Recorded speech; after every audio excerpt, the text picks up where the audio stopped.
Hi guys, today we will talk about how to fix or how to solve the problem of keeps launching on Uber app. You click on settings.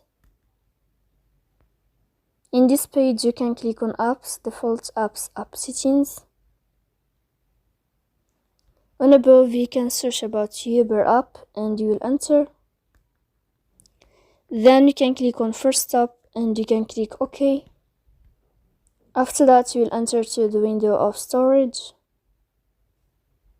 Here you can click clear cache. Don't click clear data because that can delete your account. In the end you can turn off your phone and you can wait a moment to turn on your phone again to fix that problem. So please don't forget to support us by like and subscribe. See you next time in another video, and thank you for your attention and your watching.